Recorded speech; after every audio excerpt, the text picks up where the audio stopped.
Hello, কি পরিস্থিতি সবার? বিদেশে বাঙালি জীবনের আরেকটি ব্লগ নিয়ে চলে এসেছি তোমাদের কাছে।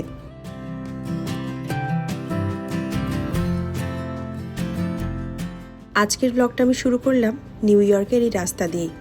আমেরিকাতে এখন সময়টা সকাল 11টা। সকালবেলা পেট ভরে খাওয়া দাওয়া করে বেরিয়ে পড়েছি আবারও নিউ ইয়র্ক ট্যুরে।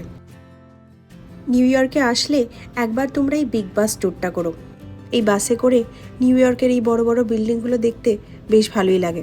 এই বাসে ওঠার জন্য কিন্তু তোমাদেরকে টিকিট করতে হবে।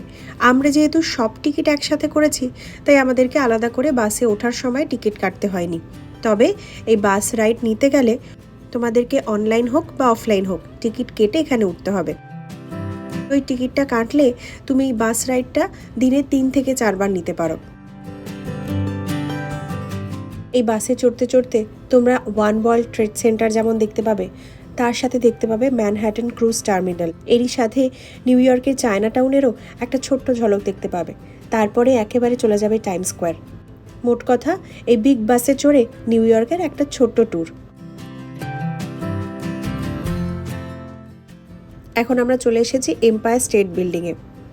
এখানেও আসার জন্য তোমাদের টিকিটের প্রয়োজন। সব কিছু ডিটেলই তোমরা কিন্তু অনলাইনে পেয়ে যাবে।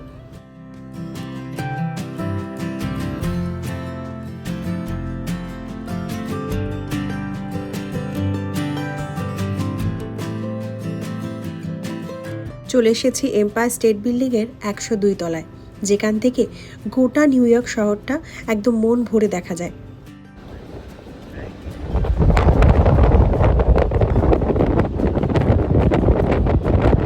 গত বছরও এসেছিলাম এই এম্পায়ার স্টেট বিল্ডিংয়ে, তবে সেখান থেকে এই নিউ ইয়র্ক শহরের একটা আলাদাই রূপ দেখেছিলাম। সে এক ঝলমলে দিন, প্রচুর রোদ, আর আজকে এক আলাদাই রূপ দেখতে পাচ্ছি। মেঘেদের এই যে দারুণ ছোঁয়াছুঁয়ি খেলা, এটা হয়তো আজ না দেখলে অনেক বড় সড়ো কিছু মিস হয়ে যেত। তোমাদেরকেও বলবো, নিউ ইয়র্ক যারাই আসার প্ল্যান করছো, এই এম্পায়ার স্টেট বিল্ডিংটা কিন্তু অবশ্যই ঘুরে যাও। 102 তলায় যেমন গোটা নিউ ইয়র্ক শহরটা দেখতে পাবে, তেমন এই বিল্ডিংয়ে কিন্তু আরও অনেক কিছু দেখার আছে, যেগুলো তোমরা আসলে দেখতে পাবে। আমি আসলে ভিডিওটা করতে পারিনি, ভেতরে ওনারা ক্যামেরাটা অ্যালাউ করলেন না, সেই কারণে। এই ওপর থেকে বিল্ডিং নামক এই দেশলাইয়ের বাক্সগুলো আজ দেখাতে প্রকৃতি কোনো রকমভাবেই রাজি নয়।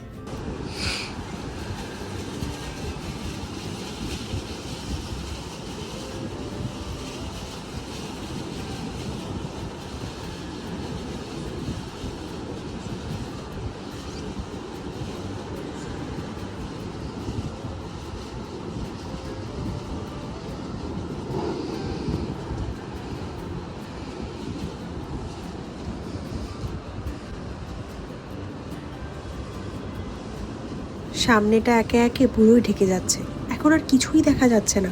তার সাথে ঠান্ডাও লাগছে বেশ, জানো তো, বেশ ঠান্ডা।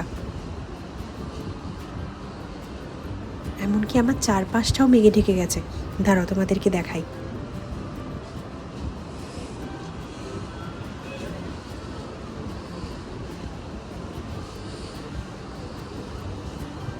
মেঘেরা যে এত শান্ত, এত ঠান্ডা, এত নিশ্চুপ হয়, তা জীবনেই প্রথমবার অনুভব করছি।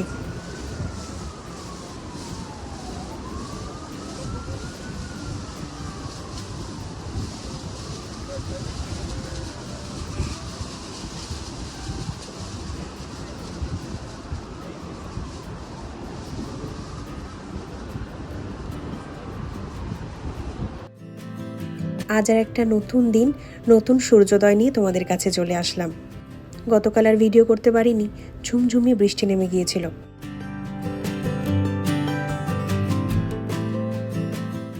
যারা বলিউড ভালোবাসে, যারা কাল হো না হো প্রায় 3 থেকে 4 বার দেখে নিয়েছে, তাদের জন্যই ব্রুকলিন ব্রিজটা কিন্তু একটা স্বপ্নের জায়গা, যেমনটা আমার কাছেও। প্রথমবার যখন ব্রুকলিন ব্রিজে এসেছিলাম, তাকিয়েই ছিলাম যে ঠিক ওই জায়গাটাতেই তো শাহরুখ খান দাঁড়িয়েছিল, এই ভেবেই। গতকাল ঠিক যতটাই মেঘ ছিল, আজ ঠিক ততটাই রোদ উঠেছে। এই ব্রুকলিন ব্রিজে দাঁড়িয়ে একবার অন্তত শাহরুখ খানের কাল হো না হো সিনেমার সেই বিখ্যাত গানটা শুনবো, তারপরেই এখান থেকে যাব। চোখের সামনে নিজের স্বপ্ন সত্যি হতে দেখে ঠিক যেমনটা মনে হয়, আজ আমার ঠিক তেমনটাই মনে হচ্ছে। যতবারই এখানে আসি ততবারই এরকম ফিলিংসটা হয়, ফিলিংসের কোনো পরিবর্তন নেই। নিউ ইয়র্কের বিশেষ বিশেষ জায়গাগুলোর মধ্যে এই ব্রুকলিন ব্রিজ কিন্তু একটা অন্যতম জায়গা। যখনই আসবে দেখবে ততটাই ব্যস্ততম জায়গা।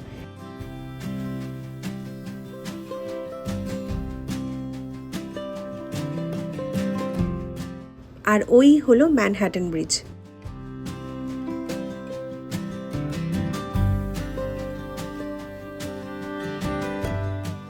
এবার বাড়ির উদ্দেশ্যে রওনা দেওয়ার পালা। তবে সব শেষে একটু মিষ্টি মুখ দিয়েই এই ট্রিপটা আমরা শেষ করব। তাই চলে এসেছি ইটালিয়ান ডেজার্ট জিল্যাটো খেতে।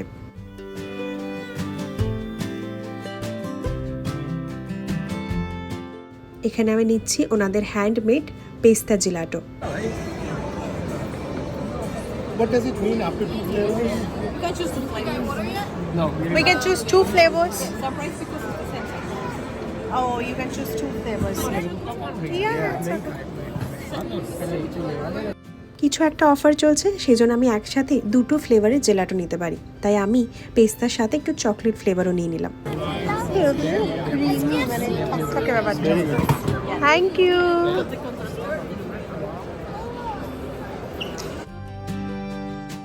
এখানে শাওন পেমেন্টটা করে দিচ্ছে।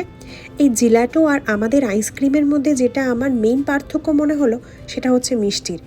এখানে মিষ্টির পরিমাণটা অনেকটাই কম এবং খেতেও কিন্তু বেশ ভালো। এখন আমরা এই নিউ ইয়র্ক থেকে চলে যাব নিউ জার্সিতে। নিউ জার্সিতেই যেহেতু আমাদের গাড়িটা রাখা রয়েছে, সেই জন্য এখন এখান থেকে আমরা মেট্রো ধরে সোজা চলে যাব নিউ জার্সি। ওখান থেকে গাড়ি নিয়ে বেরিয়ে পড়ব বাড়ির উদ্দেশ্যে। মেট্রোতে পাসও করা যায় 2-3 দিনের জন্য, তবে আমরা রোজ টিকিট কেটে যাতায়াত করেছি। এখন যেহেতু বিকেলবেলা অফিস টাইম, তাই সবাই যারা দাঁড়িয়ে যাচ্ছে একটা সাইড হয়ে গিয়েছে, আর একটা পাশ পুরোটাই ফাঁকা করে দেওয়া যারা জলদি চলে যেতে চায় তাদের জন্য।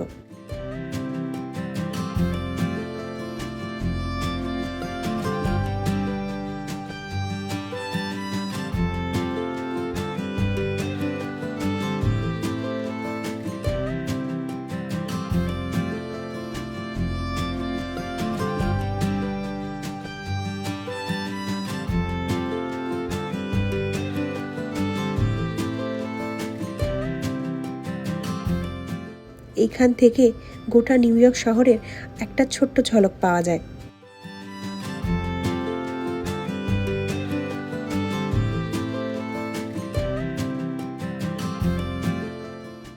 সময়টা এখন সন্ধ্যে 6:30। বেরিয়ে পড়েছি আমরা বাড়ির উদ্দেশ্যে। এই রাস্তায় যেতে যেতে তোমাদেরকে আমরা যে বাড়িটা ভাড়া নিয়েছিলাম সেই বাড়ির ভাড়া, তার সাথে নিউ ইয়র্ক ঘোরার টিকিট কোথা থেকে বুক করবে সেই ডিটেলটাও দিয়ে দেবো। বাইরেটা দেখে কেউ বলবে যে এখন 6:30 বেজে গেছে, কি পরিমাণে রোদ। আমরা যে এয়ারবিএনবিটা ভাড়া নিয়েছিলাম সেটা নিউ জার্সিতে ছিল। কম বেশি সবাই নিউ ইয়র্ক ঘুরতে আসলে নিউ জার্সির দিকেই থাকে। গতবার আমরা যখন এসেছিলাম তখন আমরা একটা হোটেল ভাড়া করেছিলাম, তবে এইবারটা আমরা বাড়ি ভাড়া করেছি। বাড়িতে আমাদের খরচা পড়েছে 3 দিনের জন্য $850, অর্থাৎ ইন্ডিয়ান রুপিতে 71,000 টাকার উপরে।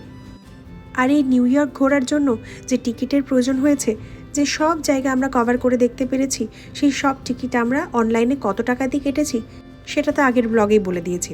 আর এখন বলে দিই কোথা থেকে কেটেছি। গো সিটি বলে একটা অনলাইন সাইট থেকে কেটেছি। এরকম অনেক কটা অনলাইন সাইট তোমরা পেয়ে যাবে। চাইলে এক একটা স্পটে গিয়ে তোমরা টিকিট কাটতে পারো, তবে আমার মনে হয় সেই ক্ষেত্রে টিকিটের দামটা একটু পরিমাণে বেশি পড়ে। তার থেকে একেবারে গোটা জায়গার টিকিট যদি তুমি অনলাইনেই কেটে রাখো, তাহলে দেখবে কিছু টাকা হলেও তোমার একটু কম পড়বে। আর তার সাথে নিউ জার্সিতে কোথায় আমরা ছিলাম সেই জায়গাটার অ্যাড্রেসটা যারা আমার কাছে চেয়েছো, তাদেরকে আমি ওখানেই রিপ্লাই দিয়ে সব ডিটেল বলে দেবো। এই ব্রিজটা দেখে মনে পড়লো, তোমাদেরকে তো বলিনি ব্রুকলিন ব্রিজে কত টাকার টিকিট লাগলো। ব্রুকলিন ব্রিজে কোনো টাকাই লাগেনি। তোমরা ব্রুকলিন ব্রিজ, ম্যানহাটন ব্রিজ এইসব ব্রিজে যখন ঘুরতে যাবে, তার জন্য তোমাদেরকে কোনো টিকিট কাটতেই হবে না। যারাই প্ল্যান করছো নিউ ইয়র্ক ঘুরতে আসবে, তারা হাতে মোটামুটি 3-4টে দিন নিয়েই আসবে। অনেক কিছুই এখানে দেখার আছে, তাহলে ভালোভাবে তোমরা কভার করতে পারবে। আর যদি তোমরা আমাদের মতোই অনলাইনে সব ট্যুরিস্ট স্পটগুলোর টিকিট কাটো, সেটার কিন্তু একটা টাইম লিমিট থাকবে। আমাদেরও যেমন 3 দিনের টাইম লিমিট ছিল, 3 দিনের মধ্যেই আমাদেরকে সব কটা স্পট কভার করতে হবে। আগেই যেহেতু তোমাদেরকে আমি বলেছি যে নিউ ইয়র্ক মানেই তোমাদেরকে অনেক হাঁটতে হবে, তবে তার সাথে আরেকটা কথাও বলি, ব্লগের শুরুতেই যেই বিগ বাসটা আমরা চড়েছি, সেই বাস কিন্তু কম বেশি সব ট্যুরিস্ট স্পটই কভার করে।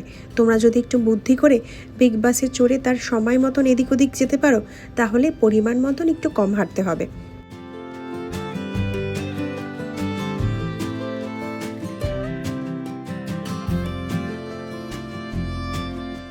বাড়ি পৌঁছোতে এখন লাগবে 3 ঘন্টা। এখন গাড়িতে সম্পূর্ণ রেস্ট নেওয়ার সময়। যতটুকু ইনফরমেশন তোমাদেরকে দিয়েছি, আশা করি তোমরা যারা নিউ ইয়র্ক ঘুরতে আসার প্ল্যান করছো তাদের সুবিধেই হবে। তাছাড়াও যদি কোনো জিজ্ঞাসা থাকে, অবশ্যই আমাকে মেসেজ করো বা কমেন্ট করে জানিও। আমি আমার ব্লগটাও আজ এখানেই শেষ করি। আমার ব্লগ যদি তোমাদের ভালো লেগে থাকে, তাহলে লাইক, শেয়ার এবং সাবস্ক্রাইব করো। এবং আমাকে যদি কিছু বলতে চাও, অবশ্যই কমেন্ট করে জানিও। ধন্যবাদ।